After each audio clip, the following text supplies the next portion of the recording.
আসসালামু আলাইকুম। আজকে আমার গল্পটি একটু ভিন্ন আঙ্গিকে শেয়ার করছি আপনাদের সাথে। তো আমার চারিপাশের পরিবেশ, প্রকৃতি এবং আমার দৈনন্দিন জীবনের খুঁটিনাটি কাজকর্মগুলো আপনাদের সাথে শেয়ার করব আর গল্প করব, ঠিক আছে? তো আজকের গল্পটা খুবই সুন্দর। আশা করি সকলের কাছে ভালো লাগবে। আশা করি বরাবরের মতো সকলেই আমার পাশে থাকবেন এবং আমাকে সাপোর্ট করবেন। দীর্ঘদিন পরে আমি শেয়ার করছি গল্প, তো বিভিন্ন ঝামেলার কারণে শেয়ার করতে পারিনি। তো চলুন তাহলে শুরু করা যাক। আমি আপনাকে ভালোবাসি ভাইয়া। কথা শেষ না হতেই শব্দ করে চড় লাগিয়ে দিল ঝিলের গালে। তন্ময় হাসান তোহা ঝিলের বড় চাচার ছেলে, যাকে মনে প্রাণে ভালোবেসে আসছে সেই ছোটবেলা থেকে ঝিল। ভালোবাসি কথাটা কখনো ঝিল তন্ময়কে বলতে পারেনি। বলবে কিভাবে? তন্ময় যে খুব রাগী স্বভাবের ছেলে। যদি বলার পর তন্ময় আর ঝিলের সাথে কথা না বলে, যদি ঝিলের ভালোবাসা না মেনে নেয়, তাহলে কিভাবে ঝিল তন্ময়ের সামনে আসবে? সেই সব কথা ভেবেই ঝিলের কখনো বলা হয়নি আমি আপনাকে ভীষণ ভালোবাসি তন্ময়। কিন্তু আজ যে ঝিলকে বলতেই হবে, তন্ময়ের জন্য মেয়ে দেখা হচ্ছে। বয়স তো কম হয়নি তন্ময়ের, সবার বড় ছেলে তার উপর। বাসায় আরও ছেলে রয়েছে, একে একে সবারই বিয়ে করা হবে। আগামীকাল তন্ময়ের জন্য এক পাত্রী দেখতে যাবে সবাই মিলে। তাই তো সবাই মিলে একত্রিত হয়েছে। সবার ধারণা মেয়ে তন্ময় দেখলেই পছন্দ করে ফেলবে। বাকি সবারই পছন্দ হয়েছে। আর তন্ময় কাল দেখলেই সব ঠিক থাকলে কাল রিং পরিয়ে রাখা হবে আর সামনের সপ্তাহে বিয়ে। তাই তো ছিল সব ভুলে তার ভালোবাসার কথাটা তন্ময়কে বলতে এসেছিল। কিন্তু বলা শেষ না করতেই ঝিলের গালে পরপর দুইটা থাপ্পড় লাগায় তন্ময়। তন্ময় বলে উঠল, লজ্জা লাগে না? ভালোবাসার কথা বলতে এসেছিস? তুই কি আমার বউ হওয়ার যোগ্য? কোন মুখ নিয়ে আমায় বলতে এসেছিস? নিজেকে নিয়ে ভেবেছিস কখনো? আমি যে মেয়েকে দেখতে যাচ্ছি সে মেয়ে কি করে জানিস? হাই স্কুলের টিচার, অনেক শিক্ষিত, আর দেখতেও নাকি মাশাল্লাহ। আর তুই সবে মাত্র কলেজে ভর্তি হয়েছিস। আমার বিজনেস সম্পর্কে ধারণা আছে তোর? তবে কোন সাহসে আমাকে ভালোবাসার কথা বলতে এসেছিস? বোন বলে সবসময় তোকে আদরই রেখেছি। বাকি সবার থেকে তোকে একটু বেশি আদর করে ফেলেছি, কারণ সবার মা থাকলেও তোর মা বেঁচে নেই। তুই সব সময় একা একা থাকতি। ছোট কাকাও বিজনেসের কারণে তোকে সময় দিতে পারতো না, তাই একটু বেশি ভালোবাসা দিয়েছি তোকে। আর তুই, ছি ঝিল, এই মুহূর্তে তুই আমার সামনে থেকে চলে যা, আর কখনো আসবি না। ঝিলের পা যেন থমকে আছে। কি বলছে এসব? তন্ময় না হয় বলবে সে চায় না ঝিলকে বউ হিসাবে, কিন্তু এত কিছু বলার কি দরকার ছিল? আর কখনো কি ঝিল তন্ময়ের সামনে আসতে পারবে? মনে মনে ঝিল নিজেকেই বকে যাচ্ছে। কি জন্য সে তন্ময়কে বলতে এসেছে? এতগুলি বছর তো ঝিল গোপনে ভালোবেসে এসেছে, তাই তন্ময়কে তো বলতে হয়নি। নীরবেই ভালোবেসেছে। আর যদি তন্ময় অন্য কাউকে বিয়ে করতে চায় তাহলে করুক না। তন্ময় তো তার মনের মাঝে সবসময় থাকবে, যখন ইচ্ছে ভালোবাসতে পারবে।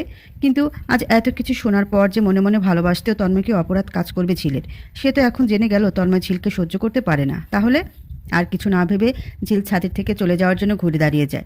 চোখ তখন নোনা জল ফেলতে থাকে। তন্ময়ের মুখের দিকে তাকাতে আর সাহস পায়নি ঝিল। নিপা বলে উঠল, ভাইয়া কেন মারলি ঝিলকে? কেন ফিরিয়ে দিলি? তুই কি নিজেও ঝিলকে ছাড়া থাকতে পারবি?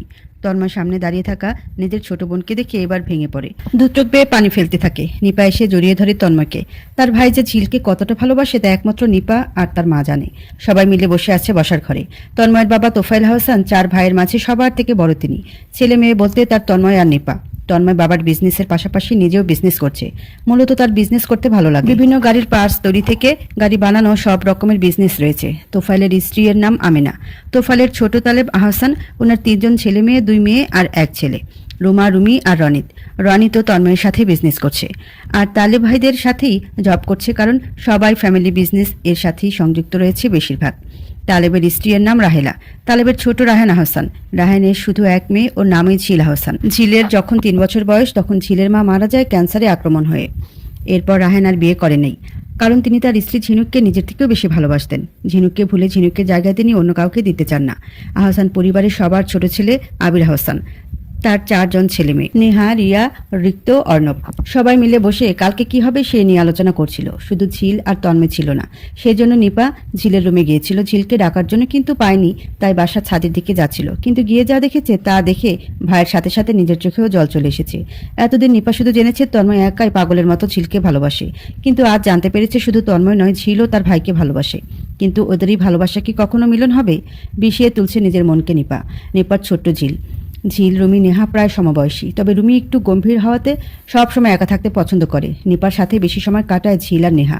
কখনো তবুও বুঝতে পারেনি নিপা যে ঝিল তন্ময়কে পছন্দ করে। পরের দিন বাসার সকলেই মিলে রেডি হয়েছে, সকলে যাবে তন্ময়ের হবু বউ দেখতে। সবাই ধরে নিয়েছে আজ একটা কিছু হবেই, কারণ তন্ময় অনেক মেয়েকে নাকচ করে দিয়েছে, কিন্তু এই মেয়ের ছবি দেখার পর সরাসরি নাকচ করেনি। কেন করেনি তা শুধু নিপা বুঝতে পারছে, নিপা জানে। আর যাই হোক, এ বিয়েও তন্ময় করবে না। কিছুতেই না, শুধুমাত্র পরিস্থিতি সামাল দিতে এই যাওয়া। সবাই গাড়িতে বসেছে, 3টি গাড়ি যাবে, বাচ্চারা সবাই এক গাড়িতে বসেছে। ঝিলকে না দেখে সবার মাঝে রায়হান রোমাকে জিজ্ঞেস করে, আম্মু ঝিল আসেনি? রোমা বলে উঠল, কই দেখতেছি না তো চাচু। রায়হান বলল, আচ্ছা আমি গিয়ে নিয়ে আসছি। নিপা বলল, চাচুও? রায়হান বলল, হ্যাঁ আম্মু। নিপা বলল, আমি যাই, আমি নিয়ে আসি ঝিলকে। রায়হান বলল, আচ্ছা। নিপা বলে উঠল, ঝিল আর কত ঘুমাবি, উঠে পর, সবাই নিচে তোর জন্য অপেক্ষা করছে, যাবি না? ঝিল বলল, কি না আপি, আমার ভালো লাগছে না এখন, তোমরা আজকে যাও, আমি বিয়ের দিন যাব। নিপা বলে উঠল, ভালোবাসার মানুষের বিয়ে মানতে পারবি? ঝিল নিপার কথা শুনে লুকিয়ে রাখা কান্না এখন আবার বের হয়ে আসছে। নিপার বুকে ঝাঁপিয়ে পড়েছে ঝিল। আমি কিভাবে মেনে নেব আপু? আমি কিভাবে ভাইয়ার পাশে অন্য কাউকে মেনে নেব? আমি পারবো না আপু। আমি এভাবে কাঁদিস না ঝিল, তুই ফ্রেশ হয়ে আয়, আমরা নিচে অপেক্ষা করছি, আমি দেখছি কি করা যায়। আমি যাব না। তুই যাবি, চল, আমার একটু একা থাকতে দাও প্লিজ আপু, আমি যেতে পারবো না। আমি ভাই। কি হয়েছে আম্মু? দরজা খুলে দাও, আমি দেখছি। খুলছি চাচু। ঝিল তুই ফ্রেশ হয়ে আয়। রায়হান নিপাকে নিয়ে ফিরে এসেছে, বাকি সবাই বেরিয়ে পড়েছে, শুধু তন্ময় আর বাচ্চারাই আছে। তন্ময়, আব্বু তুমি গাড়ি চালাবে নাকি আমি? তন্ময় বলে উঠল, না চাচু, আমি নিয়ে যাই, তোমরা উঠে বসো। ফিরে এলে যে, ঝিল কই? ও যাবে না? রোমা বলে উঠল। রায়হান বলে উঠল, না ওর নাকি ভালো লাগছে না, বলছে তন্ময়ের বিয়ের দিন পাক্কা আগে আগে চলে আসবে। তন্ময় নিপার দিকে তাকিয়ে ড্রাইভে মনোযোগ দেয়। সে জানে ঝিল কেন আসেনি, তবে কি ঝিলকে বলা একটু বেশিই হয়ে গেল? সারাদিন নিজের রুমে ছিল ঝিল, বর্তমানে কেউ বাসায় নেই, সকলেই তন্ময়ের জন্য মেয়ে দেখতে গেছে। ঝিলের আর্তনাদ এ বাসার আর কেউ শুনেনি, তাই ঝিল এবার রুমের বাইরে গেছে। কাল রাত থেকে আজ দুপুর পর্যন্ত কিছুই খায়নি ঝিল। এবার প্রচণ্ডভাবে ক্ষুধা লেগে গেছে, নিচে গিয়ে রান্না করে রাখা খাবার খেয়ে আসে। এই মুহূর্তে তার কিছুই ভালো লাগছে না। তন্ময়কে সে কি করে ভুলে যাবে? আজকে সত্যি তন্ময়ের সাথে ওই মেয়েটা রিং বদল হয়ে যাবে। ঝিল নিজের রুমে গিয়ে বসে পড়ে, একটা বই হাতে নিয়ে অযথা খুলে নিয়ে সামনে বসে থাকে। ফোন বেজে চলেছে ঝিলের। হ্যাঁ আব্বু বলো, কেমন লাগছে এখন? খাবার খেয়েছিস? ভালো আব্বু, আর আমি খাবারও খেয়ে নিয়েছি। আমরা আর কিছুক্ষণের মাঝেই ফিরে আসছি, তুমি চিন্তা করো না। আচ্ছা এসো। ছোট আব্বু, ফোনটা একবার আমার কাছে দাও। নিপা বলে উঠল। হ্যালো ঝিল। হ্যাঁ আপু, আসছি আমরা। আজ তন্ময় ভাইয়া রিং পরানো হয়নি, ভাইয়াও ফিরে আসছে। ঝিলের এই কথা শোনার পর মনটা অটোমেটিক কিছুটা ভালো হয়ে গেল। এ কি, তাহলে কি তন্ময় অন্য কারো হয়ে যাচ্ছিল বলে ঝিলের এত কষ্ট লাগছিল? কিন্তু আজ না হয় কাল তো তন্ময় অন্য কারোর হয়েই যাবে। তা শুনে আমার কি? সে তো আমায় ভালোবাসে না, সে তো তার যোগ্য মতো মেয়ে চায়। আমি কি তার জন্য ঠিক? আমি কি দেখতে অপসরী যে আমার লাভ হবে ওনার বিয়ে না হলে? নিপা একটু হাসলো, তারপর কল কেটে দিল। ঝিল খুশিতে একদরে তন্ময় রুমে গেল। এই রুমে তন্ময় থাকাকালীন সময় কেউ আসতে পারে না, কারণ তার রুমে কারো প্রবেশের অনুমতি নেই। ঝিল গিয়ে তন্ময়ের বিছানায় শুয়ে পড়েছে। এপাশ ওপাশ করতে করতে তার ভালোবাসা ফিরিয়ে দেওয়ার কথা মনে পড়ে যায়। না, এখন আবার মাথা উত্তেজিত হয়ে যাচ্ছে। ঝিল ভাবতে পারছে না আর কিছু, তন্ময় তাকে ভালোবাসে না। তন্ময়ের টেবিলে রাখা জগ থেকে পানি ঢালতে গিয়ে চোখ পড়েছে একটা ডায়েরির দিকে। তার উপর লেখা রয়েছে, তোকে অনেক ভালোবাসি। ঝিলের মনটা আবার খারাপ হয়ে গেছে। তার মানে তন্ময় কাউকে খুব ভালোবাসে, সেই জন্যই কি কাউকে পছন্দ করছে না? তার জন্য কি ঝিলকে ফিরিয়ে দিয়েছে? ঝিল ডায়েরিটা হাতে নিয়ে ফিরে আসে রুমে। বিকেল হয়ে গেছে, এরা এখনো ফিরে আসেনি। ঝিলের সাথে আবার এর আব্বুর কথা হয়েছে, আর মাত্র কিছুক্ষণের মাঝে ওরা ফিরে আসবে। বিছানার সাথে বালিশ রেখে বসে ডায়েরিটা খুলেছে ঝিল। প্রথমে ঝিলের একটা ছবি রয়েছে, এখনকার নয়, ঝিল যখন তন্ময়ের মামার বিয়েতে গিয়েছিল তখনকার ছবি। ছবিটি দেখে কাগজে লেখার দিকে চোখ দিল। ঝিল আহসান, আমার ছোট কাকায়ের একমাত্র মেয়ে। মা নেই বলে যখন অন্য মায়েদের দিকে তাকিয়ে থাকতো তখন ঝিল কতটা কষ্ট পেত জানি না, কিন্তু আমার হতো এক বুক সমান ব্যথা। আম্মুকে বলেছিলাম সব সময় ঝিলকে নিজের মেয়ে মনে করবে, বাকিরা কি করবে জানি না। আম্মু ওকে নিপার মতোই আদর করতেন। যখন ঝিল কিছুর জন্য বায়না ধরতো তখন হাজার ব্যস্ততা থাকলেও তার বায়না মেটাতে হতো। যখন ঝিল খেলতে গিয়ে ব্যথা পেত ভয়ে কাকাইকে বলতো না, কিন্তু আমাকে বলতো। ধীরে ধীরে বড় হয়ে যাচ্ছে ঝিল। আমার ছোট মামার বিয়ে উপলক্ষে বাসার সকলকে নিয়ে বের হই। রাস্তায় ঘুমিয়ে যায় ঝিল। নিপার কাঁধে মাথা রেখে ঘুমাচ্ছিল। আর সবার থেকে ও নিপাকে বেশি পছন্দ করে, কেন করে জানি না। সেদিন নানু বাড়িতে ঝিলকে দেখে আমার এক মামি তার ছেলের জন্য ঝিলকে পছন্দ করে। ঝিল তখন ক্লাস 7-এ ছিল। অবশ্য মামি তখন তার ছেলের বউ করতেন না, কিন্তু তিনি ঝিলকে বউ বানাতে চেয়েছিলেন আর সব কথা দিয়ে রাখতে চেয়েছিলেন। সেদিন আমি যেন ভেতর থেকে ভেঙে পড়ছিলাম। কাকাইকে বলি এখন এসব নিয়ে কথা না বলতে, কাকাইও আমাকেই যেন সবার থেকে বেশি পছন্দ করে। সেই জন্য সেদিন ঝিলের বিয়ে নিয়ে কথা বলেনি। নিপার যেখানে বিয়ে হয়নি তখন ঝিলের তো আরও দেরি। ঝিল যখন সাদা জামা পরে আমার সামনে দিয়ে গেল সেদিন মনে হলো ঝিল আর বাচ্চা নিয়ে অনেক বড় হয়ে গেছে। একটা পিক তুলে রাখলাম সাদা অপসরি। তারপর থেকে ঝিলের জন্য লং ড্রেস কেনা বারণ করেছিলাম, যেন কেউ বুঝতে না পারে ঝিল বড় হয়ে যাচ্ছে। সবসময় ঝিলের আশেপাশে থাকতাম। একদিন বাজার থেকে ফিরছি ছিলাম। তখন দেখলাম ঝিল একটা ছেলের সাথে কথা বলছে আর স্কুল থেকে ফিরছে। তখন কিছুই বলিনি। ঝিল বাসায় ফেরার পর থেকে ওকে জিজ্ঞেস করতে চেয়েছিলাম, কেন, কি নিয়ে কথা বলছিলি, কিন্তু বলতে পারিনি, কারণ আমি ভেতর থেকে একটু চাপা স্বভাবের ছিলাম। সহজেই কারোর সাথে মন খুলে কথা বলতে পারতাম না, সাহস হয়ে ওঠেনি। পরের দিন আবার সেই ছেলের সাথে ঝিলকে দেখে আর চুপ থাকতে পারিনি।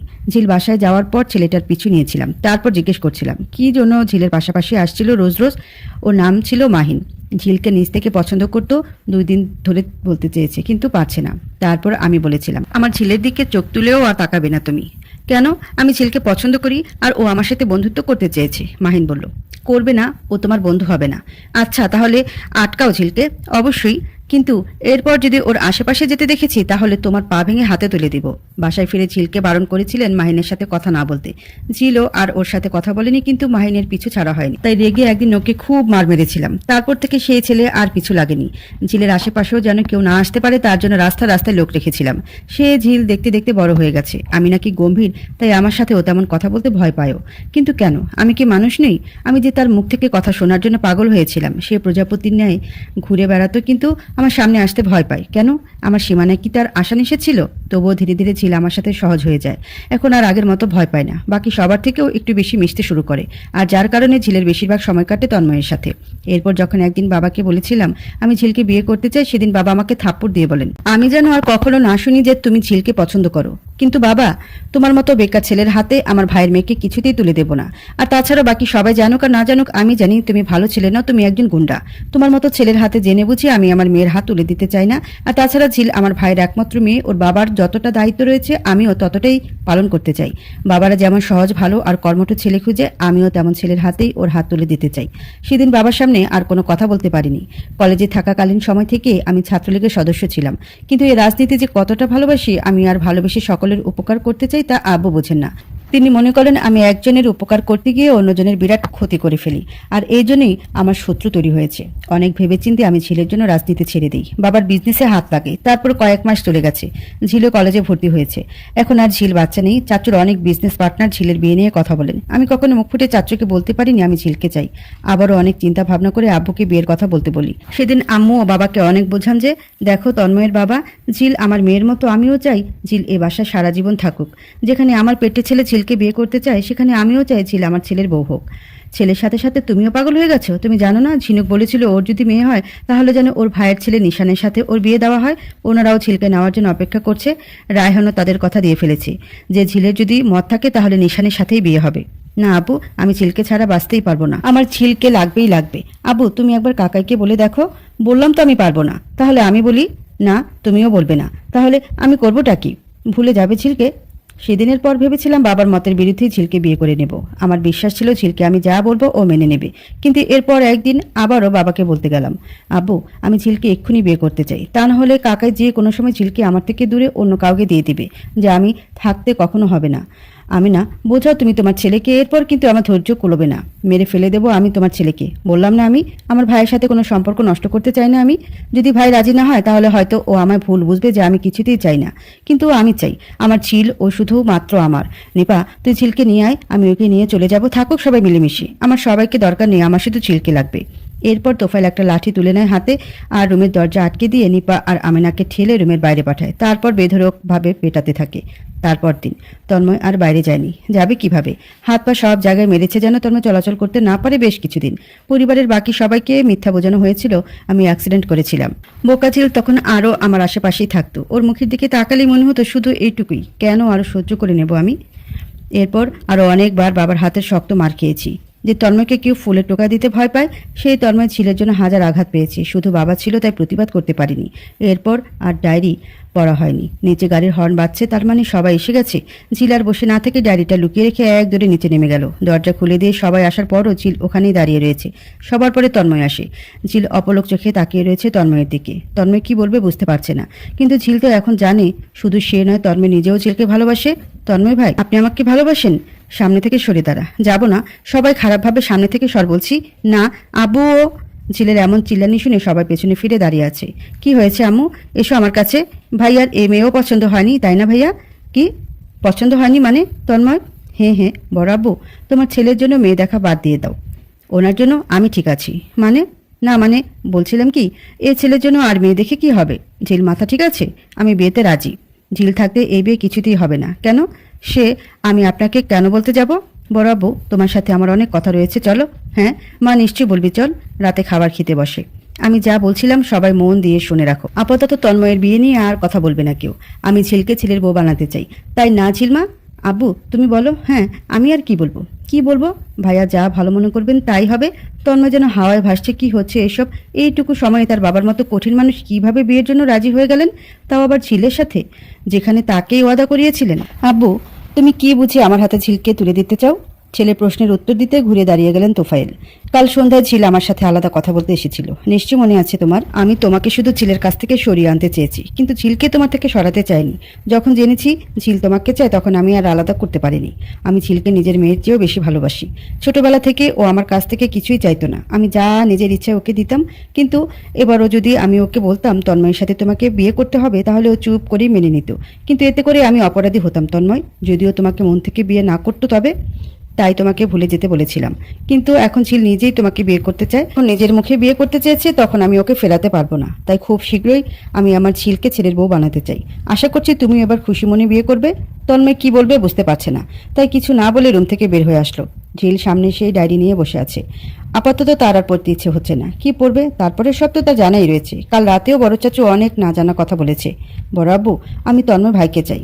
কিন্তু আমি কি তোমার ছেলের বউ হওয়ার যোগ্য নই? না তা নয় মা, কিন্তু তোমার মায়ের ইচ্ছে ছিল যেন নিশানের সাথে তোমার বিয়ে হয়, কিন্তু আমি তা চাইও না। আমার শুধু আর শুধুমাত্র তন্ময় ভাইকে চাই। তুমি তা তো জানতে, তাই না, যে তন্ময় ভাই আমাকে ভালোবাসে? তাহলে কেন ভাইয়াকে আমার থেকে দূরে যেতে বাধ্য করলে? আমি বলছি ঝিল, তুই যখন মাত্র হাঁটতে শিখেছিলি তখন তুই আর নিশান খেলা করছিলি।